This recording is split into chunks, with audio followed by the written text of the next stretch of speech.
아브라함의 중보기도, 아브라함의 중보기도 이란 제목으로 말씀을 상고합니다. 이제 앞에서 하나님이 아브라함에게 비밀 계획을 이제 밝혀주셨어요. 그것은 이제 너의 몸으로 낳을 새로운 자식이 있다. 그가 이제 언약의 자손이 된다. 그리고 그 후손에게 반드시 강대한 나라를 이 가나안 땅에서 일으킬 거다. 그러면서 이제 끝에 한 말씀 더 하셨어요. 우리는 지금 소돔 땅으로 가고 있는데 그들의 죄악이 극에 달해서 이제 보러 간다.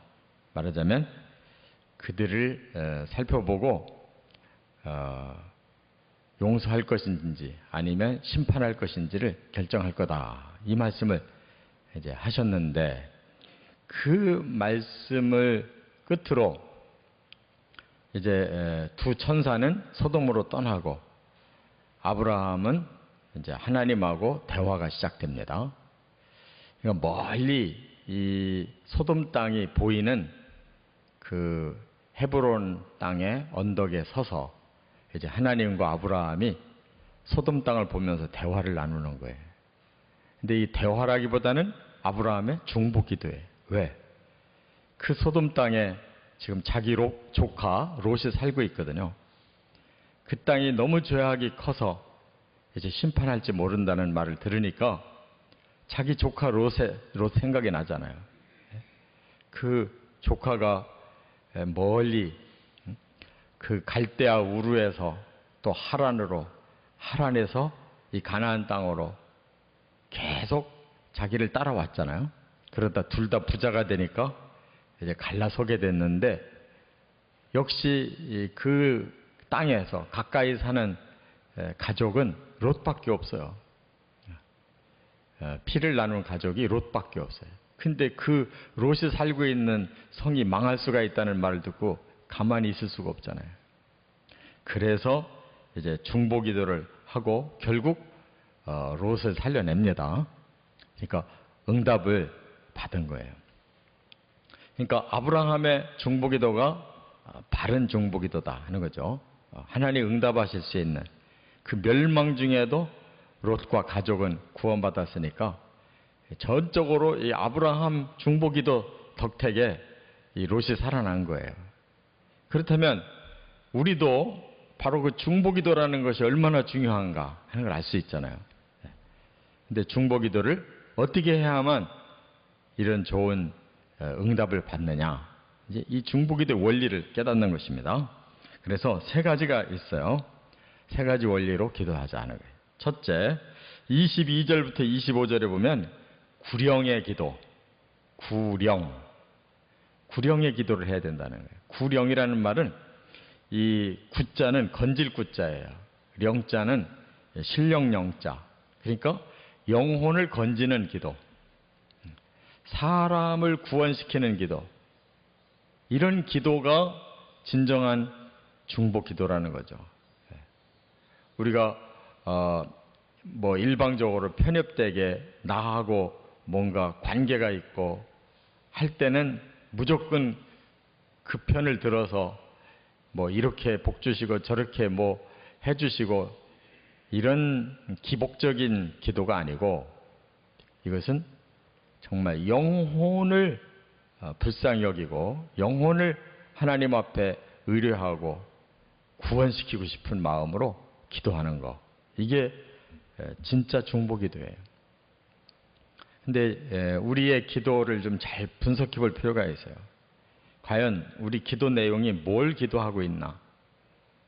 근데 많은 부분이 뭐 물질, 뭐 직장, 또 뭐 건강, 뭐 무슨 축복, 뭐 무슨 형통, 자꾸 이렇게 잘만 되게 해달라고 하는 기도는 그거는 좀 기복적인 기도예요.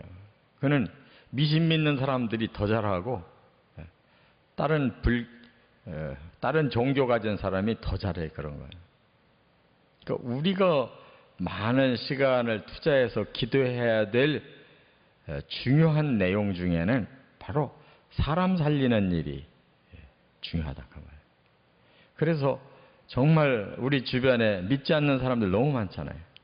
구원시켜야 될 사람이 너무 많고 거기에 대한 한마디 말이 없다면 그건 영혼에 대해 관심이 없는 거죠. 그러니까 전도는 직접 못하더라도 그 영혼을 두고서 기도는 할 수 있잖아요. 근데 여기서부터 아예 마음에 없으니까 기도도 안 하고 전도도 안 하고. 지금 이 아브라함은 아주 마음이 간절한 거예요. 내 조카가 저 성에서 유황불에 타서 죽고 또 저 큰 성 소돔성에 얼마나 많은 사람들이 살고 있는데 저들이 다 죽는다면 어떡하나 하는 그 사람을 향한 그런 간절한 마음, 이것이 이제 구령기도다 하는 거예요. 그래서 아브라함이 그렇게 말해요. 저 성에 의인들이 있다면 의인이 멸망해도 됩니까? 하나님, 그 의인은 하나님 살려야 되지 않습니까? 또 의인들이 많이 있다면 좀 악인들도 용서해 주셔야 되지 않습니까? 그게 하나님의 공의 아닙니까? 이렇게 말을 하면서 기도하는 거예요. 그러니까 어떻게 해서라도 살리는 데 목적을 두고 지금 기도하고 있어요.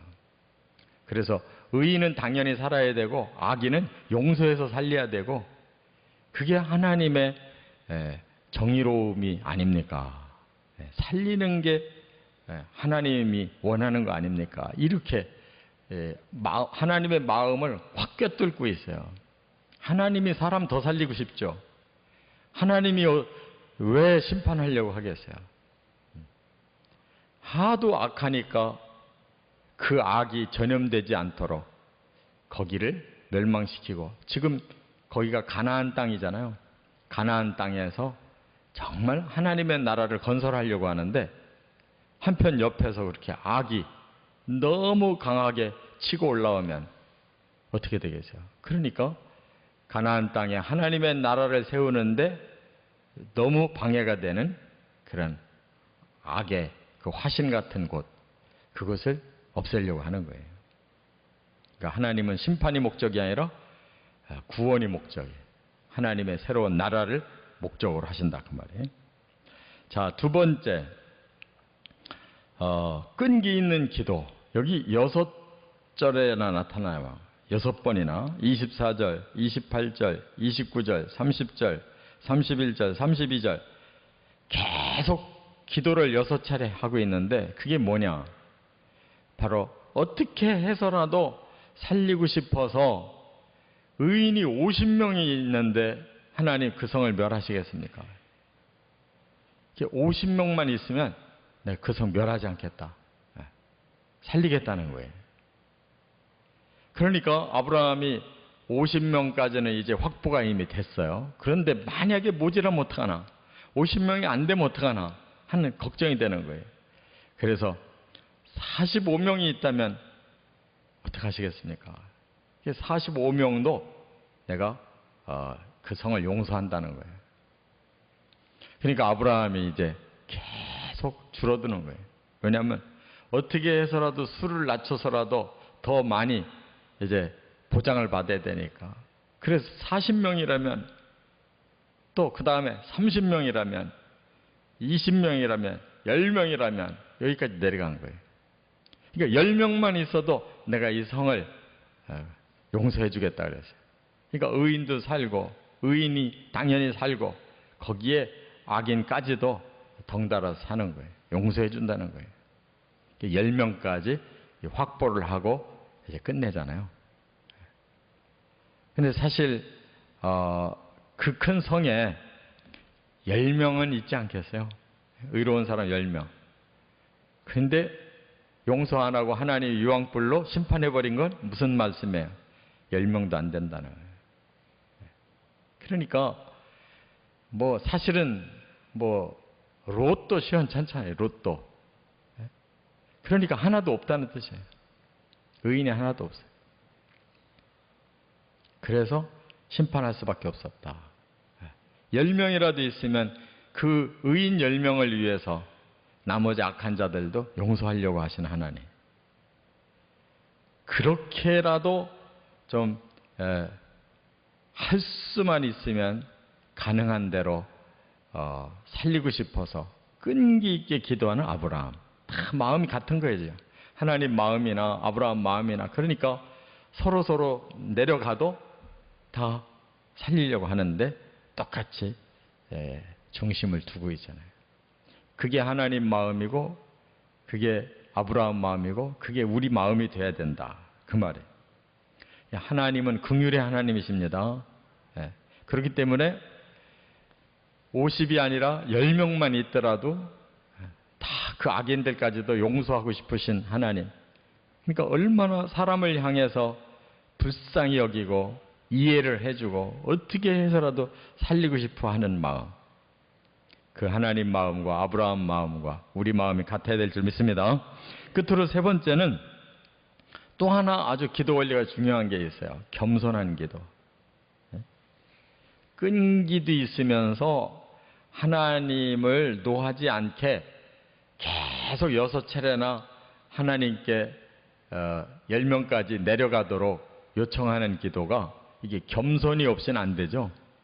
그래서 아브라함의 그 설득력 있는 기도가 한 사람이라도 구원시킨 거예요.